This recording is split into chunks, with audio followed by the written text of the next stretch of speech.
Welcome back everybody to Gentle Talks, and as you can see, we have rebranded, we have a new logo, we have a new intro, and when I say we, I mean me, because I am the Gentle Talk. It's been a while since my last video. It was October when I done my Halloween special.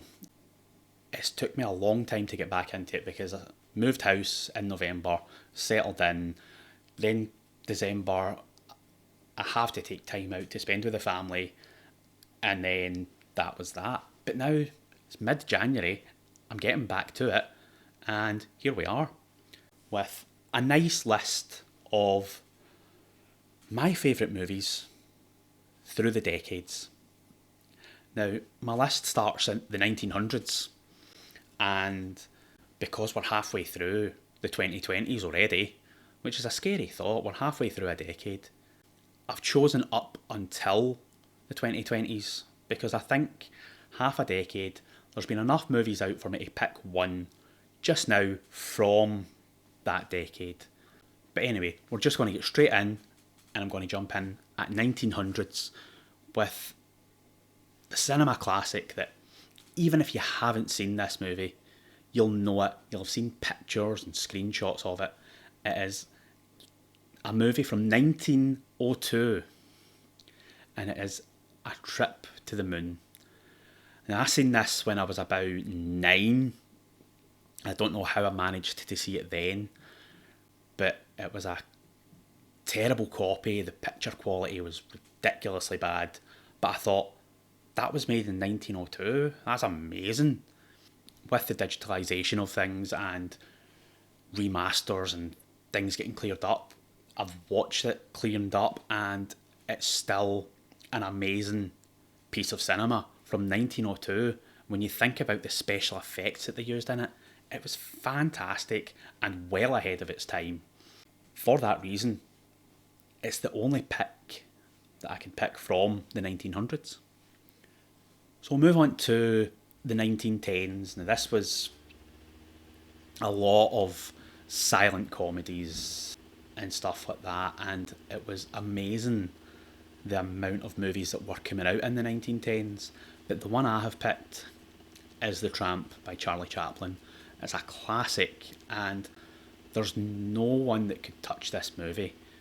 It's been classed as one of his greatest movies, and I tend to agree because as much as I love Charlie Chaplin and all his other works, this one was it. This one was his best, and it couldn't get any better than that. For the 1920s, I have picked the 1927 classic Metropolis. Again, another sci-fi, just like A Trip to the Moon. It is a fantastic piece of cinema, and when you consider that it's been made in 1927, there's not been that many advancements in special effects or camera work. The cameras have gotten a lot better since 1902 to 1927, but not that much, not compared to when 1927 till now. The differences weren't that significant, but the things they managed to do in that movie are fantastic, and again, that's why I've had to pick that for the 20s. The 1930s, I had trouble picking which one was my favourite from that decade. For a long time, I was picking Duck Soup, the 1933 classic by the Marx Brothers. To this day, I still watch the Marx Brothers. A lot of people will think that I'm going to pick The Wizard of Oz, but personally, I don't like The Wizard of Oz. Never have, never will.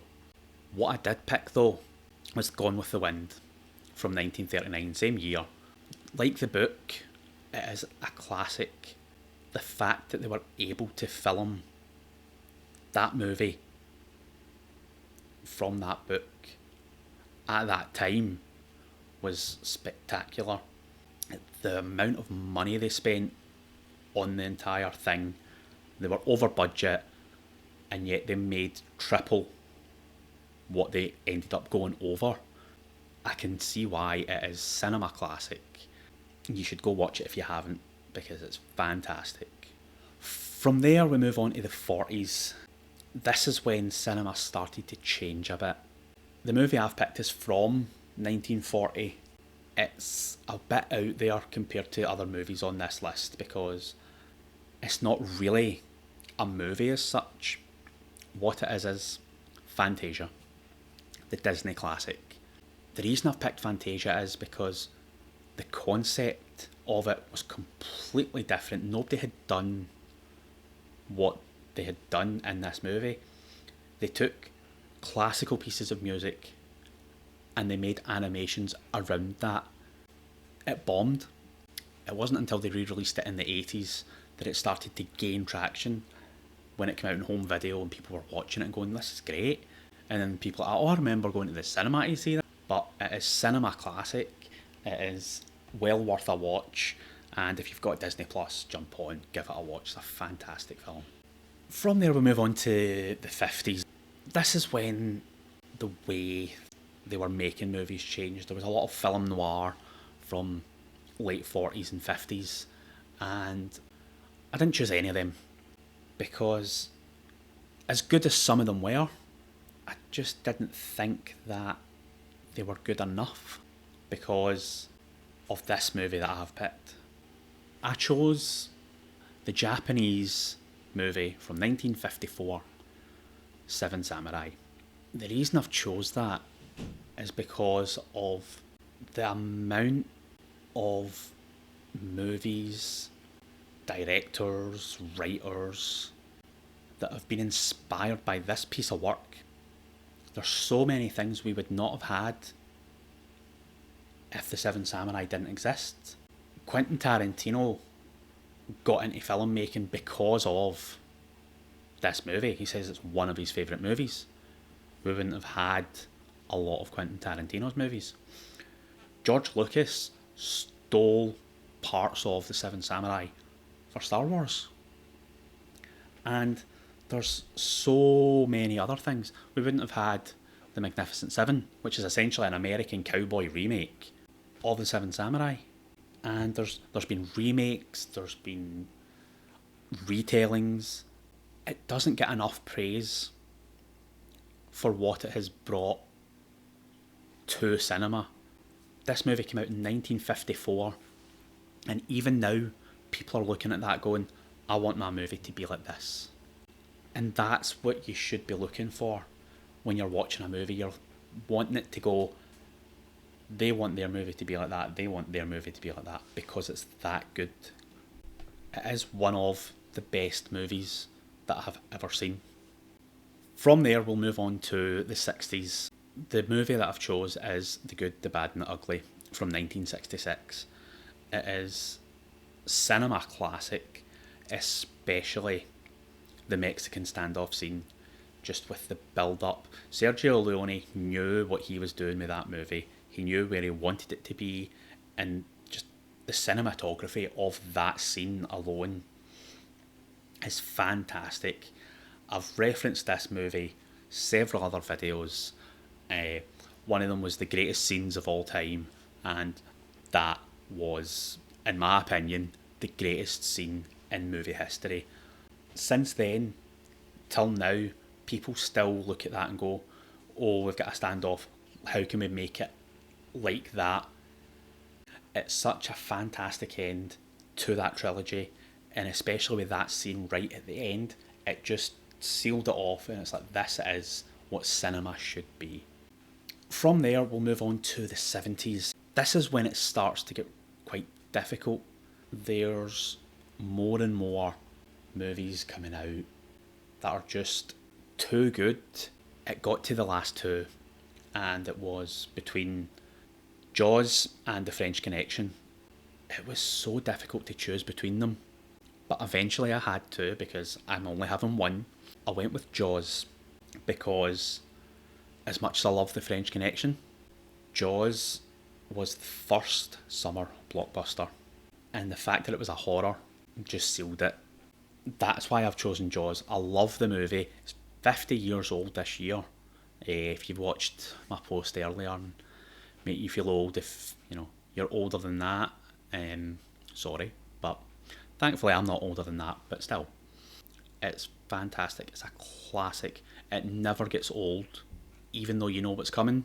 You still want to watch it because of the fact you know what's coming.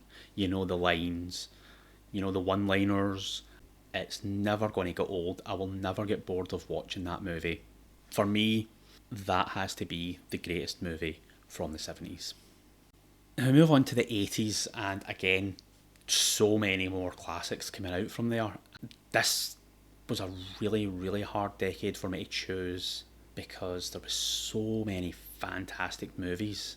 As I was whittling it down, I ended up just going with the 1982 horror sci-fi classic, The Thing, because it is one of the greatest movies ever made.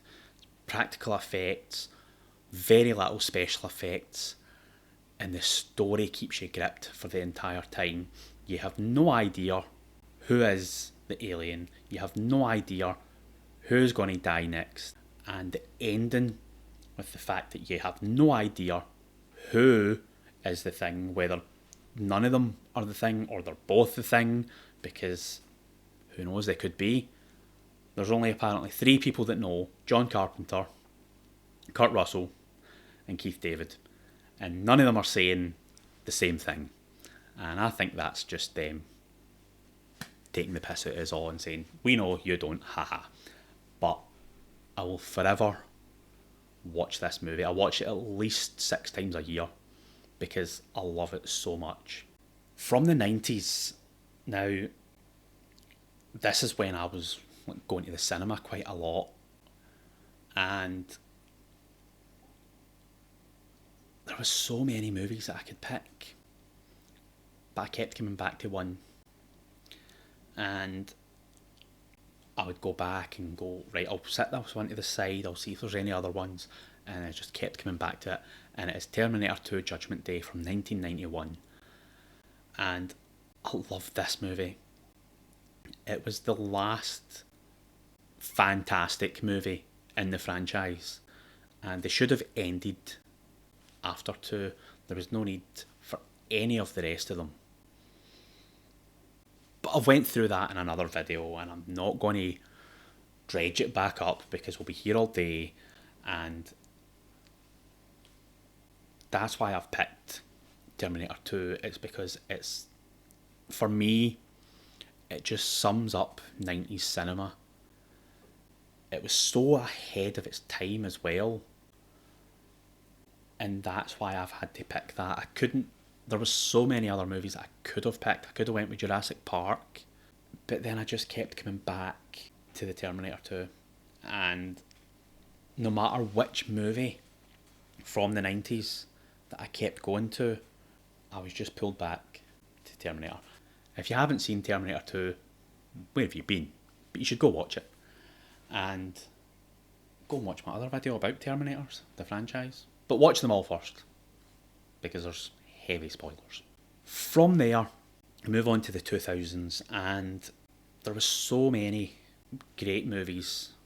Also, the start of the superhero movies. As we all know, I love my superhero movies. But I didn't pick any superhero movies from the 2000s because the 3 movies that tell one story from the 2000s is what I picked. I picked the Lord of the Rings trilogy because it's essentially one long movie. If I had to narrow it down to just one of them, it would be Return of the King for 2003.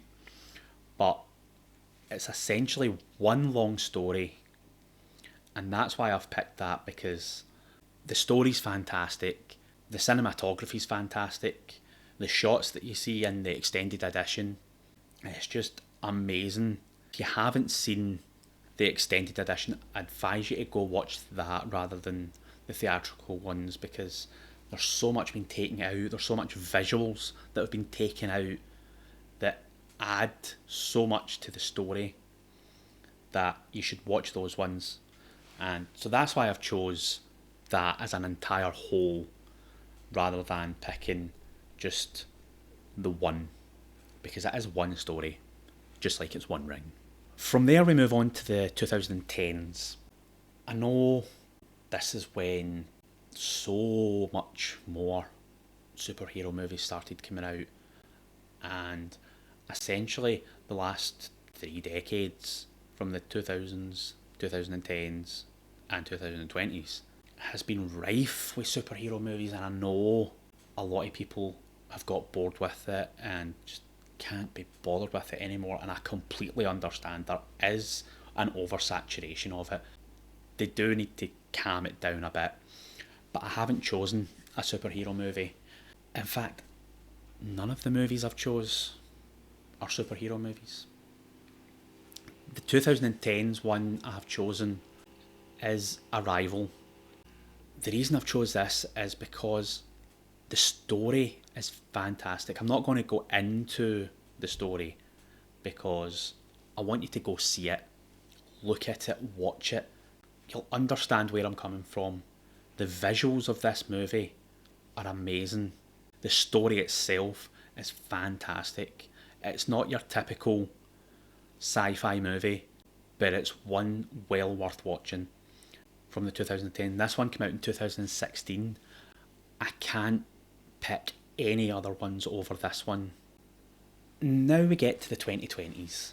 As I said, we're 5 years into this decade and we have had some classic movies.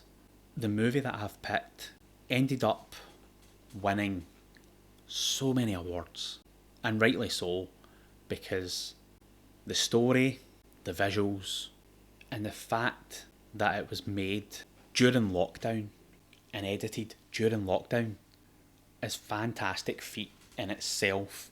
And I think that just adds to the fact that they got this movie made and it got the recognition that it deserved. And that movie is Everything Everywhere All at Once from 2022. I loved it. It is... The serious parts are serious, the funny parts are hilarious, and the action parts are brilliantly choreographed.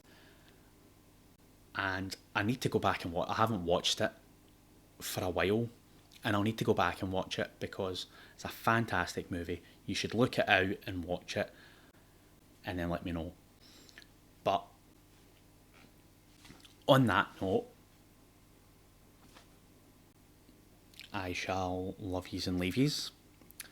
Let me know what you think of my list. If yous agree with any movies, let me know. If you don't agree, let me know what your favourites are from those decades, and we can have a wee discussion in the comments.